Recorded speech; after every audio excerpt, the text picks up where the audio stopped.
بسم اللہ الرحمن الرحیم۔ ناظرین کرام السلام علیکم۔ ذوالحج شریف گزر گیا ہے اور محرم کی آمد ہے۔ اگرچہ اس دوران دو بڑے صحابہ کبار جناب عثمان غنی اور جناب عمر فاروق رضی اللہ تعالیٰ عنہ کی شہادت بھی ہے، لیکن محرم چونکہ تقریباً بالیقین سارا آل رسول کا ہے اور انہوں نے جو قربانی پیش کیا تاریخ انسانی میں اس کی کوئی مثال نہیں ملتی، اس لیے میں نے یہ سوچا کہ اس دفعہ یہاں آج سے لے کر محرم کے اختتام تک ائمہ اہل بیت کا مختصر تعارف کروایا جائے، چونکہ عموماً اہل سنت کی محفلیں تو سارا سال ہوتی ہیں، لیکن کوئی ایسی محفلیں بہت کم ہوتی ہیں جس میں صرف اہل بیت اطہار کے متعلقہ محفلیں ہوں اور صرف انہی کا ذکر ہو، اور اس کے نتیجہ یہ ہے کہ ہمارے اپنے بچوں کو اس کا علم ہی نہیں کہ اہل بیت اطہار میں، خاص طور پہ ائمہ اہل بیت میں جو لوگ تھے وہ کون تھے اور ان کا کیا مقام تھا۔ شروع تو سیدنا علی مرتضیٰ سے کرنا چاہیے، لیکن چونکہ آپ پر بہت کچھ لکھا جاتا ہے، لکھا جاتا رہے گا، لکھا جا چکا ہے، اس لیے میں شروع امام حسن مجتبیٰ سے کروں گا، اور میں آپ کو اس حوالے سے ایک مظلوم امام کہوں گا کہ آپ نے جتنا بڑا ایثار کیا اور امت کو متحد کرنے کے لیے جس طرح حکومت کی قربانی دی، اگر اس کا 10% بھی کسی اور خاندان یا قبیلے کے فرد نے کیا ہوتا، امت نے اس کو سر پہ بٹھا کر رکھا ہوتا، اور آج بھی اس کا احسان امت سے کبھی بھی نہ چکتا، اور یہ کہا جاتا کہ جناب امت پہ اس نے اتنا بڑا احسان کیا ہے۔ لیکن امام حسن کا بدقسمتی سے ہماری محفلوں میں ذکر ہی نہیں ہوتا، اور اگر ذکر ہوتا ہے تو وہ اس حوالے سے ہوتا ہے کہ جی انہوں نے امیر معاویہ کو حکومت کیوں دی تھی۔ اس کے بارے میں مزید بات آگے انشاءاللہ میں کروں گا۔ امام حسن جناب علی المرتضیٰ کے بڑے صاحبزادے، آپ کا نام حسن تھا، کنیت ابو محمد تھی، لقب تقی، ذکی، سید اور شبیہ الرسول اور مجتبیٰ، یہ آپ کے القاب تھے۔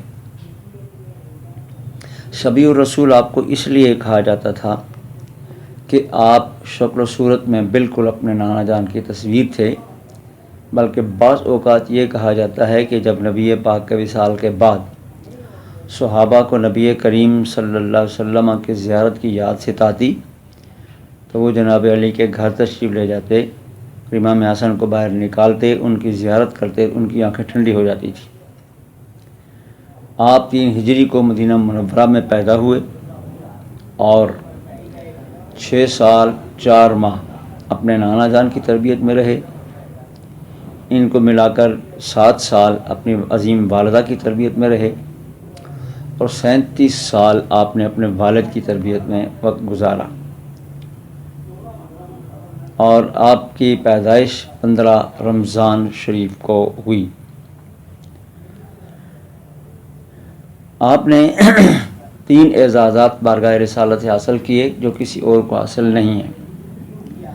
ان میں سے ایک یہ ہے کہ نبی پاک علیہ الصلوۃ والسلام نے فرمایا تھا سیدہ فاطمہ الزہرا کے مطالبے پر کہ میں نے اپنے حسن کو اپنا حلم دیا، اور یہ حلم آپ کو اللہ تعالیٰ نے اس طرح اس سے نوازا تھا کہ جب آپ نے حکومت چھوڑ دی، مروان بن حکم جو آپ کا بدترین مخالف تھا اور آپ کو سامنے بٹھا کر ایسی فضولیات بکواس کرتا تھا کہ کلیجہ منہ کو آتا ہے، جیسے کہ میں نے پہلے بھی ایک ویڈیو میں یہ بات ذکر کی ہے کہ امام حسن کو سامنے بٹھا کے کہتا تھا میرے سامنے وہ شخص بیٹھا ہوا ہے، جب اس سے پوچھا جائے کہ تمہارا باپ کون ہے تو وہ کہتا ہے کہ میری ماں گھوڑی ہے۔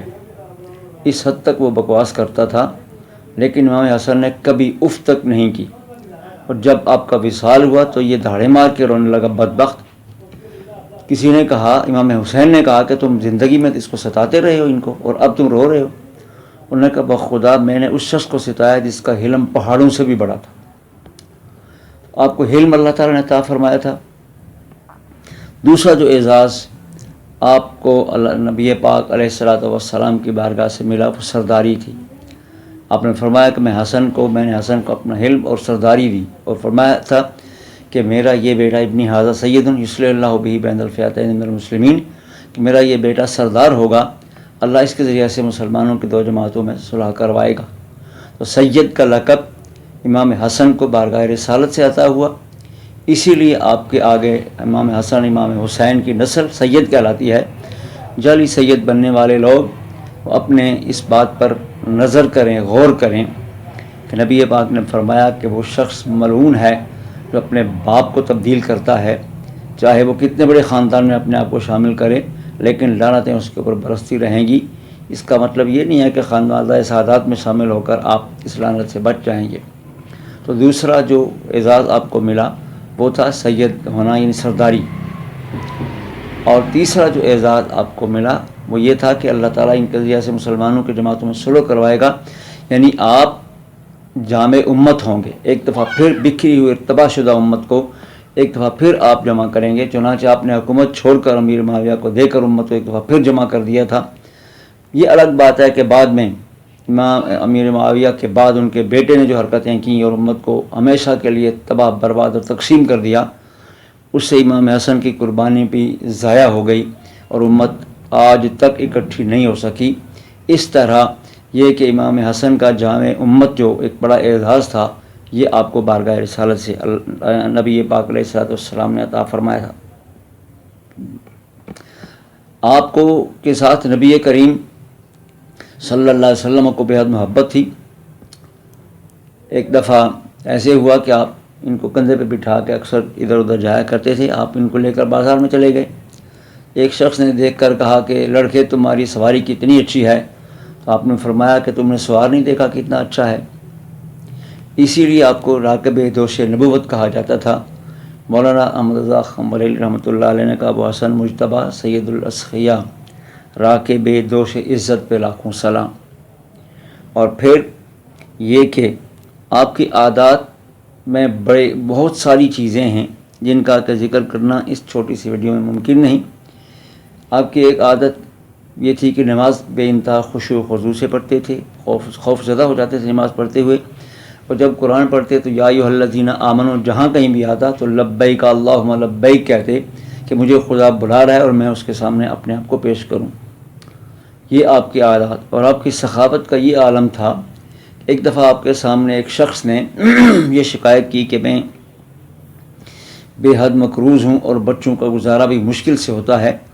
آپ نے اس کو 1,00,000 درہم عطا فرما دیے۔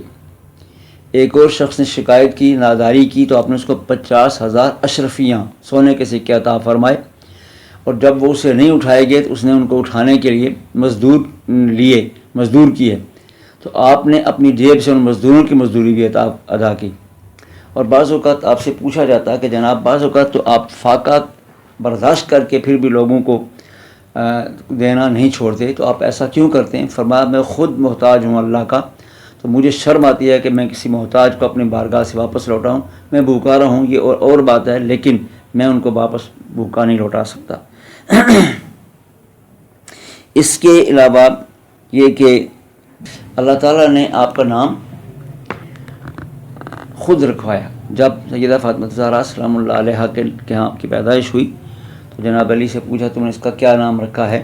آپ نے فرمایا رسول اللہ آپ جو مرضی چاہے نام رکھیں۔ آپ نے توقف فرمایا، جبرائیل امین تشریف لائے اور فرمایا اس کا نام حسن رکھیں، جو حضرت ہارون علیہ السلام کے بڑے بیٹے شبر کا عربی ترجمہ ہے۔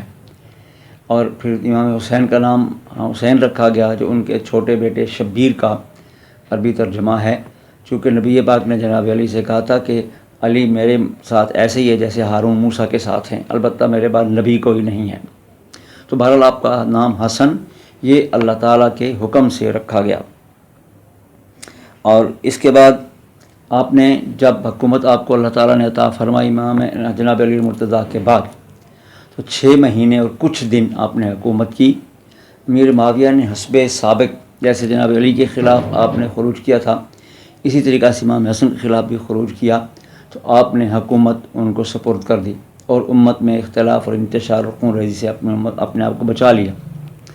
جب آپ نے حکومت دے دی تو لوگ کہا کرتے تھے یا آر الناس، لوگوں کے لیے باعث شرم تھا، فرمایا کرتے تھے الآر خیر من النار، کہ آر لوگوں میں آگ سے بہتر ہے۔ آپ نے جن شرائط پر حکومت دی تھی وہ 4 شرطیں تھیں۔ ان میں ایک شرط یہ تھی کہ امیر معاویہ کے بعد حکومت امام حسن کو ملے گی۔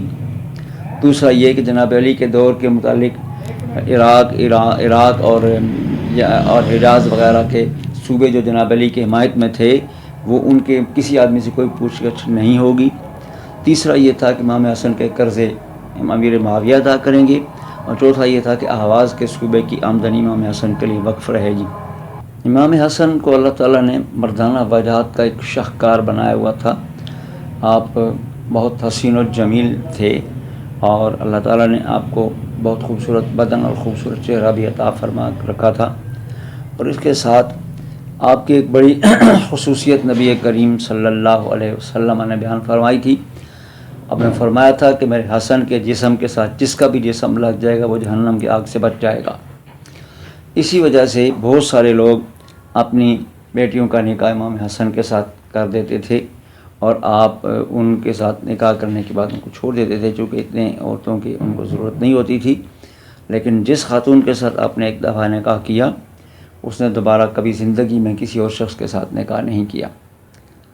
اور آپ کی ویسے تو بہت ساری بیویاں تھیں، کہا جاتا ہے کہ بہت سی تھیں، لیکن جو مشہور ہیں وہ 10 خواتین ہیں جن کے ساتھ آپ نے نکاح کیا، اور ان سے اولادیں بھی ہوئیں۔ اور آپ کی اولادیں جو ہیں وہ ان کی تعداد تقریباً 16-18 کے قریب ہے، جو کہ آپ کے اولادیں تھیں۔ آپ کو اللہ تعالیٰ جل جلالہ نے بڑی فیاضی سے یعنی سخاوت عطا فرمائی تھی، اور آپ نے 25 حج پیدل کیے، اور 3 دفعہ اپنے سارے گھر کے تمام اثاثے اللہ کے نام پر لٹا دیے، اور اس طرح سارے گھر کو ایک عصر نو آپ نے تعمیر کیا۔ تو اس طرح آپ کا ایک شاندار اور بے مثال کردار تھا امت مسلمہ میں۔ لیکن بہرحال آپ کے ان فضائل اور ان کمالات کو کما حق کو اجاگر نہیں کیا جاتا۔ میں چاہتا ہوں کہ مزید آگے بڑھوں امام حسین اور دیگر ائمہ اہل بیت کا مختصر تعارف انشاءاللہ اگلی ویڈیوز میں کراؤں گا۔ اسی پر میں اکتفا کرتا ہوں۔ اللہ تعالیٰ ہمیں محبت اہل بیت عطا فرمائے۔